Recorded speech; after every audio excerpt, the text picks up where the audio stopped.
3 days after my new neighbor promised he'd make my life miserable over an old storage shed.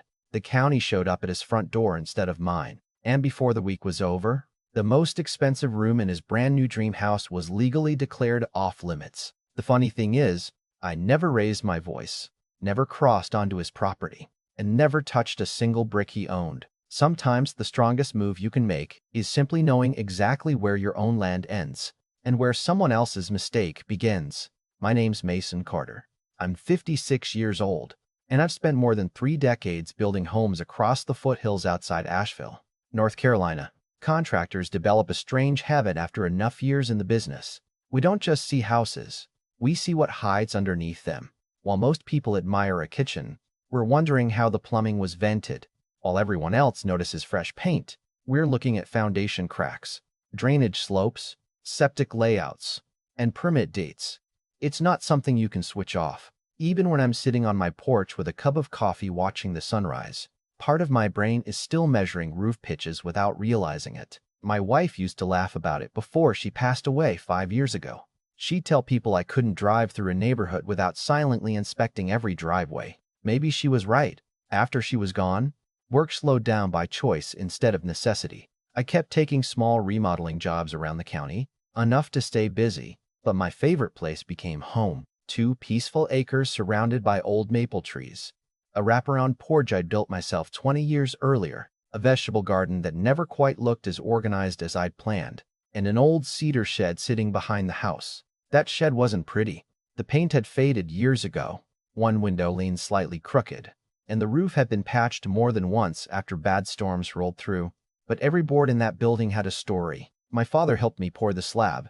My son learned how to swing a hammer inside it. Every tool I owned had its place there. To me, it wasn't an eyesore. It was family history with a roof. For almost 20 years, nobody had cared. Then one spring morning, everything changed. The empty property next door sold, and within weeks, moving trucks started rolling in. That's when I first met Gavin Rhodes. He looked to be in his late 30s, dressed like every day was a technology conference. Expensive sunglasses, spotless boots that had clearly never seen actual construction mud, and wireless earbuds that somehow never left his ears. His new house was impressive, I'll give him that. Black standing seam metal roof, oversized windows, custom stone entryway, luxury landscaping, and enough outdoor lighting to make the place glow like a boutique hotel after sunset. He introduced himself politely enough the first afternoon, shook my hand, complimented the neighborhood, and asked if I'd lived there long. We chatted for maybe 10 minutes. I figured I'd won the neighbor lottery. I couldn't have been more wrong. About a week later, I noticed him standing near the property line staring toward my shed. Not just looking, studying it. The following Saturday, while I was changing the oil in my pickup, he walked over carrying a coffee cup and smiled in that practiced way people do when they're about to ask for something unreasonable. "Hey Mason," he said, pointing toward the shed. "Have you ever thought about moving that thing? It kind of blocks the mountain view from our bedroom." I laughed because I honestly thought he was joking. He wasn't. "It's been there almost 2 decades," I replied. "Besides, the mountains are still a little taller than my shed." He didn't laugh. Instead, he nodded once, said, "We'll figure something out," and walked away. That sentence stayed with me longer than I expected. Sure enough, less than a week later, a county zoning inspector pulled into my driveway. Nice guy named Harold. We actually knew each other from several construction projects over the years. He climbed out of the truck looking almost embarrassed. "Sorry, Mason," he sighed. "Got a complaint about your accessory structure." I shrugged. "Go ahead." He measured every setback, checked the permit records on his tablet, walked around the entire building twice, then smiled before packing up. "You're completely legal," I thanked him. Figured that would be the end of it, and went back to work. Except it wasn't. Another complaint came 2 weeks later, then another. Different accusations every time. Unsafe structure, fire hazard, property line violation, stormwater issue. Harold wasn't coming anymore because even he admitted there was nothing left to inspect. Other inspectors showed up, repeating the same measurements and leaving with the same conclusion. Everything met code. Everything had been permitted. Everything was exactly where it belonged. I started keeping every inspection report in a folder on my desk because something told me this wasn't going away. Then one evening, I found Gavin waiting beside my mailbox. He wasn't smiling anymore. "You know," he said quietly, People who refuse to cooperate usually end up regretting it. I stared at him for a second before asking, "Cooperate with what?" He pointed toward my backyard. "Move the shed, or I'll keep pushing until somebody finds a reason to make you move it anyway." I looked him straight in the eye and answered with the calmest voice I could manage. "Gavin, I've been building houses longer than you've probably owned a toolbox. If I'm breaking a rule, show me the rule." His expression hardened. "Fine," he muttered. "Then don't complain when this gets expensive." He walked away before I could answer. That night, instead of worrying, I unlocked the filing cabinet in my office and pulled out every survey, permit, septic drawing, and property record I had for both lots. Experience had taught me something simple. Whenever someone threatens you over paperwork, the paperwork usually holds the real answer. I just didn't know yet that buried inside one forgotten county drawing was a mistake that would change everything for both of us. The next morning, I spread every document across my dining room table, the same way I used to lay out blueprints before starting a custom build. Survey maps, permit packets, septic diagrams, inspection reports, tax records, aerial photographs. If the county had ever put ink on a piece of paper about this property, I probably had a copy of it somewhere. Years in construction teach you one thing that most homeowners never realize. Buildings rarely lie. Paperwork does. Somebody mislabels a line, copies the wrong measurement, forgets to update a revision, and 20 years later, two neighbors end up in court wondering how everything went sideways. I started with my own records because I knew they were complete. Every permit from the day we poured the foundation, every inspection signed off in neat blue ink, every survey stake recorded before the first shovel touched dirt. Nothing unusual. Then I drove down to the county records office and requested the original development file for Gavin's lot. The clerk recognized me immediately. "Another project?" she asked. "Hopefully not," I smiled, just trying to answer a question. About 40 minutes later, she returned with a thick folder that looked like it had spent half its life collecting dust and storage. I thanked her, carried everything home, and settled onto my porch as the afternoon rain rolled in. Sometimes fresh air helps you notice details a computer screen won't. I worked page by page until something caught my eye. It wasn't dramatic. It wasn't highlighted. In fact, most people would have skipped right over it. A revised septic layout submitted during construction showed the drain field extending farther east than the original approved plan. At first, I assumed it was simply a drafting error, but the dimensions didn't match the approved survey. I measured again with a scale ruler. Then again, my stomach tightened a little. If those measurements were accurate, the leach lines weren't entirely on Gavin's property anymore. They crossed onto mine by nearly 10 feet. I didn't jump to conclusions. Experience tells you never to accuse anyone based on one drawing. I called an old friend instead. Nathan Brooks had been a licensed land surveyor for almost 30 years and had worked with me on dozens of projects. "Got time for coffee tomorrow?" I asked. "Depends," he laughed. "Does this coffee involve crawling through poison ivy?" "Probably. Then make it 2 coffees." The following morning, we walked the property together, carrying measuring equipment instead of golf clubs like two retirees with strange hobbies. Nathan never rushed. He checked monuments, verified benchmarks, confirmed property corners, then quietly followed the measurements toward the rear of Gavin's house. After nearly an hour, he stopped, looked back at me, and slowly removed his cap. "Well," he said, "you're not going to believe this. Try me." He pointed toward the grass between our properties. "The drain field isn't close to the line. It's across it." Hearing someone else say the words somehow made them heavier. We spent another hour confirming every measurement. Same result every time.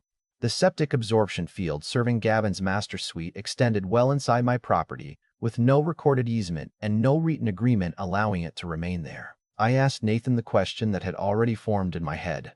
"Think this was intentional?" He shook his head. "Honestly, no. More likely someone rushed construction, realized they needed additional length for the field, and hoped nobody would ever compare the final installation with the legal boundary." I wasn't angry yet. Mostly I was surprised. Mistakes happen. Construction crews cut corners. Engineers revise plans. Sometimes everyone assumes someone else handled the paperwork. The important part is fixing it reasonably. That's exactly what I intended to do. I met with a real estate attorney named Linda Mercer 2 days later. She reviewed every document without interrupting, then leaned back in her chair. "Your neighbor has a problem," she said calmly. "Not because the system crosses your land, because there's no recorded right allowing it to stay there." "What would you do?" I asked. "Offer an easement first. Be reasonable. Courts appreciate reasonable people. That sounded fair to me. Linda drafted a straightforward 20-year easement agreement. Gavin could continue using the existing drain field without relocating anything. In exchange, he'd compensate me for the use of the land, cover future maintenance affecting my property, and formally acknowledge the encroachment so future buyers wouldn't inherit the same dispute. The amount wasn't outrageous. In fact, Linda probably underpriced it. My goal wasn't to make money. My goal was to make the paperwork finally match reality. I walked next door on a sunny Thursday afternoon, carrying the packet inside a plain manila envelope. Gavin answered the door wearing workout clothes and those same wireless earbuds. "What's this?" he asked. "A solution," I replied. "I'd rather settle this as neighbors than strangers in a courtroom." He skimmed the first page for maybe 10 seconds before laughing. Not a nervous laugh, a mocking one. "You're serious?" "Very." He flipped another page, rolled his eyes, then tore the first sheet directly down the middle. The pieces floated onto his front walkway like oversized snowflakes. "Here's my counteroffer," he said. "Take your little shed down and stop pretending you're some legal genius." I looked at the torn paper for a moment before meeting his eyes. "You sure that's your final answer?" "Absolutely." "All right." I bent down, picked up every torn piece, thanked him for returning my documents, and walked home. He actually called after me. "That's it? You're not going to threaten me?" I turned around just once. "No, Gavin. I don't need to." Back on my porch, I sat in the same rocking chair my wife had loved, watched the evening light settle across the yard, and realized something important. I wasn't trying to beat him anymore. I'd already given him the chance to solve the problem voluntarily. From that point forward, everything that happened would simply be the normal process of letting government agencies enforce their own regulations. The following morning, Linda submitted a formal notice documenting the encroachment and requesting county review. Separately, I filed a civil notice advising Gavin that infrastructure connected to his residence occupied my property without authorization. Then the county environmental health department opened its own investigation. I didn't call anyone demanding punishment.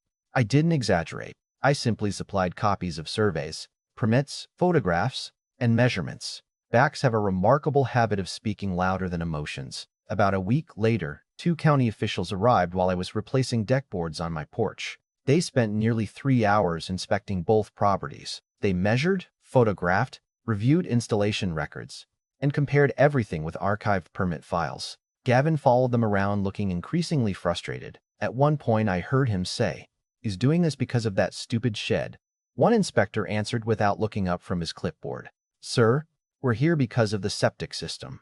I went back to my work and never said a word. Late that afternoon, one of the inspectors walked over. "Mr. Carter," he said, "thank you for providing complete documentation. It'll make our report much easier." I nodded. "Just doing my part." "Between us," he added quietly, "I wish every property dispute came with paperwork this organized." 3 days later, a county vehicle returned. This time it didn't stop in my driveway. It stopped in Gavin's. Bright orange notices appeared on his front door while another official photographed the posting. I couldn't hear every conversation from my porch, but I heard enough. Unauthorized septic encroachment, non-compliant installation, temporary prohibition affecting portions of the plumbing system until corrective action or legal authorization was completed. Gavin spotted me sitting outside and marched across the yard with more anger than I'd ever seen on someone's face. "You planned this," he shouted. I stood up slowly. "No, I planned a peaceful agreement." "You tore it in half." His jaw tightened. "Do you have any idea what this is going to cost me?" I answered honestly.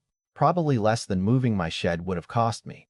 For the first time since we'd met, he had absolutely nothing to say. He simply stared at me, turned around, and walked back toward the house where his expensive dream home suddenly looked a whole lot less perfect. For the next 48 hours, the neighborhood turned into something that felt halfway between a construction site and a courtroom. Survey crews returned. Engineers walked the property with clipboards, and Gavin's driveway filled with trucks from companies that suddenly wanted nothing to do with the shortcut someone else had taken.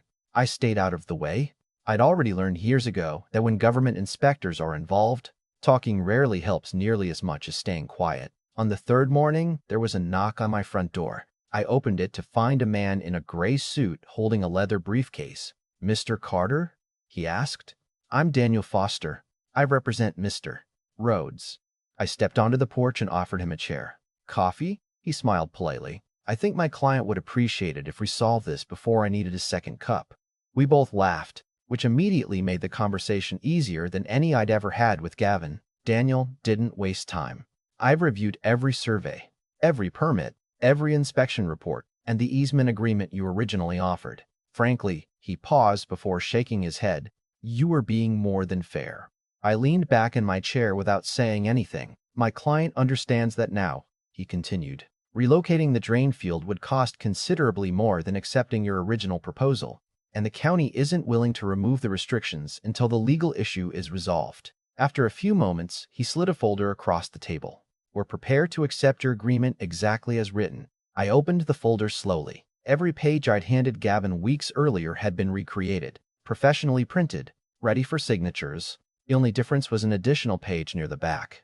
What's this? I asked. Daniel looked almost embarrassed. My client insisted I include a written apology. My suggestion? Read it later. About an hour afterward, Gavin walked across the yard without his earbuds for the first time since we'd met. It was a strange detail, but somehow it made him look more human. He stopped a few feet away and avoided eye contact. I handled this badly, he said quietly. That's probably the nicest way to describe it, I answered. He nodded. I thought you were just an old guy who'd eventually give in if I kept enough pressure on you. I couldn't help smiling a little. Son, old contractors survive by outlasting expensive mistakes. For the first time, he laughed too, not because anything was funny, but because the fight was finally over. We signed the easement that afternoon. Gavin paid $28,000 covering the easement, recording costs, and advance maintenance obligations. The agreement also included something his attorney had recommended after seeing how the entire dispute unfolded. Any future disagreement involving our shared property line would go through private mediation before either of us could file complaints with the county. I thought that clause might end up being worth more than the check itself. The county recorded the easement the following morning, removed the restrictions once everything became legally compliant, and life slowly returned to normal. Gavin's luxury bathroom worked again. My old cedar shed never moved an inch. A few weeks later, I noticed something that honestly surprised me. Gavin had started waving whenever we crossed paths. One Saturday, he even walked over carrying a six-pack of root beer and asked if I'd show him how to rebuild a section of fence that had started leaning after heavy rain. We spent half the afternoon digging post holes together, talking about construction instead of lawsuits. Somewhere during that conversation, he admitted something that explained more than all the legal paperwork ever had. When I bought this place, he said, I felt like I had to make everything perfect. The house, the yard, the view. I guess your shed became the one thing I couldn't control. I looked over at that weathered little building, faded paint and all, then shrugged. Perfection's expensive, I told him. Good neighbors are usually cheaper. He laughed, and this time it sounded genuine. Now, every time I sit on my porch with my morning coffee, that same old shed still catches the first sunlight of the day. It isn't prettier than it used to be. It isn't newer, but somehow I appreciate it even more, because it reminds me of something my father used to say whenever we'd finish a job. Measure twice, speak once. Back then I thought he was talking about lumber. Turns out he was talking about people too. So here's the question I want to leave you with. If you were in my position, would you have accepted the apology and signed the easement? Or would you have forced the neighbor to remove the entire system at his own expense? I honestly still don't know whether I was too forgiving or just practical. Let me know what you would have done in the comments, because I have a feeling this is one of those neighbor disputes where reasonable people can land on completely different sides. And if you've ever had a property line battle, a difficult neighbor, or a story where knowing the rules mattered more than raising your voice, share it below. I read as many of your stories as I can, and some of them are even wilder than mine. If you enjoyed this one, don't forget to like the video, subscribe to the channel, and I'll see you in the next story.